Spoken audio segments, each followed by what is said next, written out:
Le 1er septembre, des militaires français d'opération Barkhane tués par accident un civil malien et en blessé 2 autres. Présente depuis 2013 dans le pays pour soutenir le gouvernement confronté à la menace djihadiste, l'armée française serait-elle devenue une armée d'occupation? Alors que le président Ibrahim Boubacar Keïta a été renversé le 18 août par la junte militaire, quelle posture la diplomatie française a-t-elle réellement adoptée dans ce chaos malien?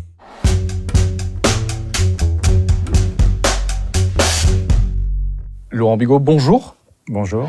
Vous avez été diplomate, ancien sous-directeur du département Afrique de l'Ouest au ministère des Affaires étrangères. Comment jugez-vous le coup d'État militaire au Mali? Est-ce que c'était prévisible? C'était prévisible. Ce qui est surprenant, c'est que ce ne soit pas intervenu plus tôt, étant donné la situation politique, économique et sociale totalement dégradée. Et en fait, on constate que le Mali n'a pas évolué depuis 2012 et depuis la chute du président ATT. Donc ce qui devait arriver arriva. Mais vous aviez prévenu, vous, le Quai d'Orsay, de cette déliquescence de l'État malien. Je l'avais fait en 2011, en fait. J'avais fait une mission à Bamako avec mes collaborateurs. Et on a été revenu assez effarés de l'état de déliquescence. Et pourtant, à l'époque, je rappelle que le président ATT ne se représentait pas à l'élection qui devait intervenir en avril 2012. Donc on pouvait penser que l'élection se déroulerait convenablement. Mais en fait, l'État était totalement déliquescent, plus rien ne fonctionnait. Et on avait tiré la sonnette d'alarme et effectivement, on nous avait accusés d'être pessimistes, sauf que quelques mois après, le Mali sombrait dans la crise et il y est toujours. Et donc vous avez été viré du Quai d'Orsay à cause de cet état de pessimisme? Surtout que après j'ai émis des critiques sur l'opération militaire française parce que je considérais qu'on n'avait pas d'exit option et qu'on ne savait pas où on allait, même si je pense que la décision d'intervenir prise par François Hollande, l'opération Serval, était une décision courageuse et qui s'imposait. Mais au-delà de ça, il fallait avoir des objectifs politiques et donc j'avais tiré la sonnette d'alarme. À l'époque, j'avais même dit qu'on risquait de s'embourber dans cette situation malienne. Vous voyez, 7 ans plus tard, on y est toujours avec une situation qui est bien plus dégradée en termes sécuritaires et avec une opération militaire qui est de moins en moins légitime. Après avoir condamné la mutinerie, la France s'est dite favorable à une transition rapide pour ne pas en faire profiter les terroristes. La France a-t-elle réellement son mot à dire sur la situation intérieure au Mali ? Vous pouvez difficilement condamner la mutinerie quand vous voyez le soutien populaire dans les rues de Bamako.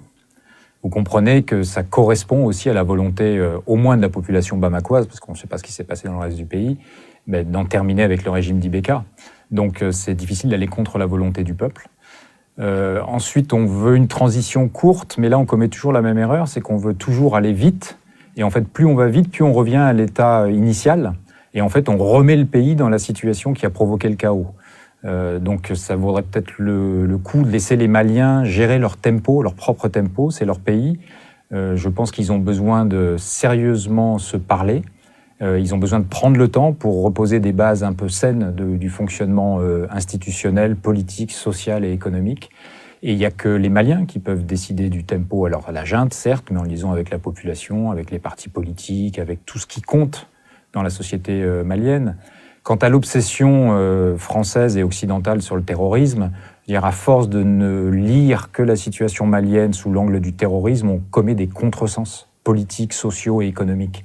Donc il faudrait qu'on réduise un peu la voilure sur cette thématique-là, qu'on arrête de faire de la politique intérieure avec des sujets internationaux et qu'on regarde concrètement comment ça se passe. Ce que nous appelons terroriste n'est pas forcément un terroriste pour un Malien, pour un Burkinabé, pour un Nigérien, et c'est pas forcément la première préoccupation de ces opinions publiques-là. En janvier 2013, la France intervenait militairement au Mali à la demande des autorités pour arrêter donc l'avancée des djihadistes en direction de Bamako. 7 ans après, qu'en est-il de la présence militaire française au Mali ?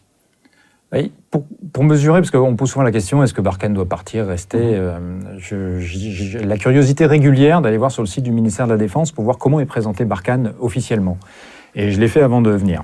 Et j'ai regardé quels étaient les 3 objectifs de Barkhane. Donc le premier objectif, c'est de continuer, je cite, de continuer à mettre la pression sur les groupes terroristes.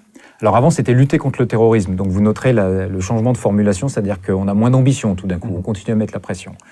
Le deuxième objectif, c'est d'être en appui des armées nationales, donc maliennes, nigériennes et burkinabées essentiellement, pour les faire monter en capacité opérationnelle. Et le troisième objectif, c'est d'intervenir en faveur de la population. Bon, sur le premier objectif, c'est un échec patent. Il suffit de regarder la carte du ministère des Affaires étrangères et la progression de la zone rouge dans toute la zone, puisque maintenant, les 3/4 du Burkina sont en zone rouge, pratiquement tout le Mali et tout le Niger sont en zone rouge. Le deuxième objectif, de faire monter en puissance les armées nationales, c'est un échec, parce qu'elles ne sont toujours pas en capacité d'assurer la sécurité et elles n'ont pas à leur actif des victoires contre les groupes dits terroristes. Et puis le troisième objectif, c'est d'intervenir en faveur de la population. Mais là, c'est la même main qui tue des terroristes, donc des parents des populations locales, et qui en même temps interviendrait en faveur de la population. Et là, on est dans la schizophrénie qu'on a connue en Afghanistan, enfin quand je dis on, la communauté internationale, et qui a échoué. C'est-à-dire qu'on ne peut pas être la main qui tue et la main qui aide. Ça n'est pas possible.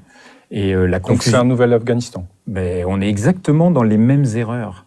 Et en plus, on apparaît aux yeux de la population comme étant des soutiens d'un régime totalement corrompu. Parce qu'on fait la guerre là-bas, il faut appeler un chat, donc on tue des gens.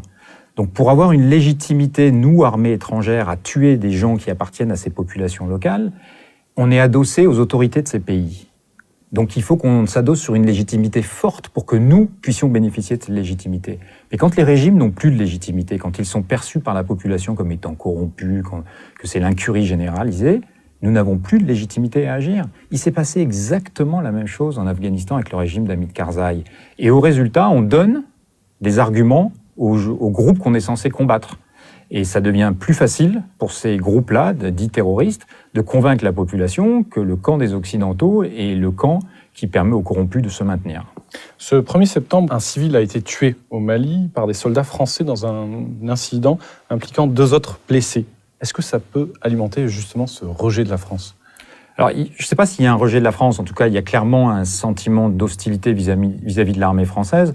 N'oublions pas qu'en France, on a été libéré par l'armée américaine et qu'on a célébré le départ de l'armée américaine quand le général de Gaulle leur a demandé de fermer leur base en France. Donc, une armée étrangère qui reste longtemps sur un territoire national, elle est toujours perçue comme une armée d'occupation, à terme. Donc, il y a plutôt un rejet, et il y a un rejet de la politique française. Il n'y a pas un rejet de la France en tant que telle. Il y a toujours un désir de France, mais on n'est clairement pas au rendez-vous de ce désir de France. Donc le civil qui a été tué, oui, on fait la guerre là-bas. Donc de temps en temps, il y a des dommages. C'était le terme employé par le porte-parole de l'OTAN à l'époque de la guerre en Yougoslavie, c'est les dommages collatéraux. Oui, on fait la guerre, ça tue des gens et ça tue parfois des innocents. Et comme on n'appelle pas un chat, on s'étonne que ça puisse arriver. Je vous rappelle que le ministère de la Défense en France ne dit pas qu'on tue des terroristes, mais qu'on neutralise. D'ailleurs, on n'arrive pas à nommer les choses. On fait des communiqués en disant qu'on a neutralisé des terroristes. Alors, on leur pose jamais la question de qu'est-ce que vous entendez par neutraliser, parce que c'est mise en état de nuire, mais là, c'est dans le cas d'espèce, à chaque fois, c'est tuer. Donc, il faut le dire, nous avons tué des présumés terroristes, parce que quand on les bombarde, on suppose qu'on a touché des gens qu'on pense être des terroristes, mais pour savoir si ce sont des vrais terroristes, selon nos normes, il faudrait qu'ils soient traduits devant la justice et qu'on puisse établir un processus contradictoire et qu'on puisse établir effectivement qu'ils ont été terroristes. Donc on est dans l'euphémisation généralisée et après on s'étonne que les réalités font irruption sur la scène et tout d'un coup on découvre que la guerre, ça tue des gens. Oui. Dans une tribune dans Le Monde, vous écrivez que l'armée française et la DGSE n'auraient pas dû se compromettre avec des groupes armés touaregs réclamant l'indépendance de la Zawad. En quoi le fait de se faire des alliés sur le terrain est-il un facteur d'échec en fait ? Lorsque François Hollande déclenche l'opération Serval, nous venons en appui de l'État malien, à la demande de l'État malien, pour lui permettre de recouvrer sa souveraineté sur la partie nord du territoire du Mali.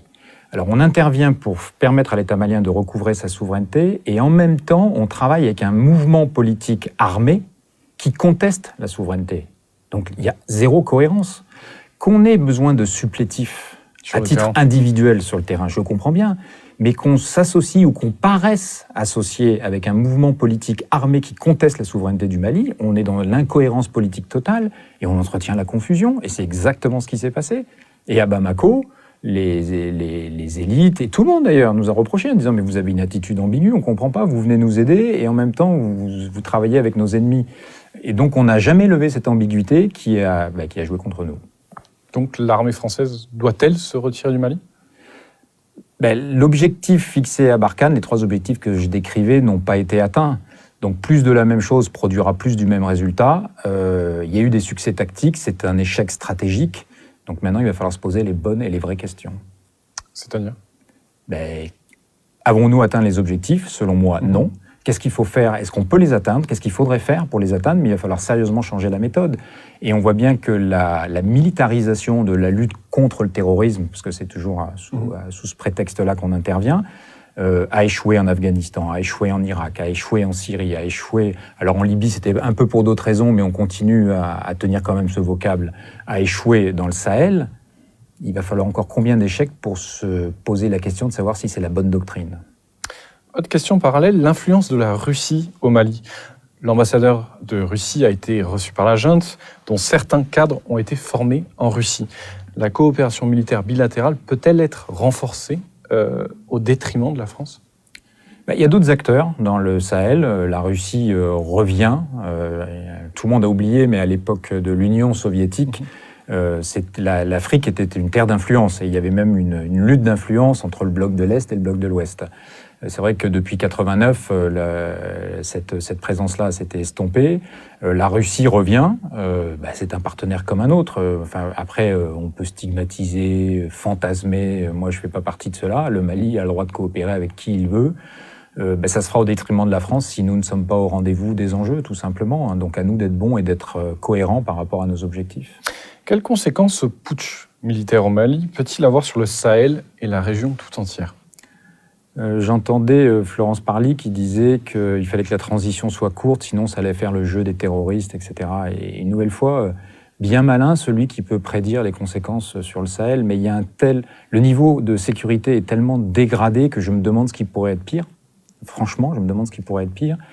Et deuxièmement, c'est pas en ayant une conception de la stratégie dans cette zone de cette nature-là qu'on va faire avancer les choses. Je pense qu'il faut vraiment laisser les Maliens.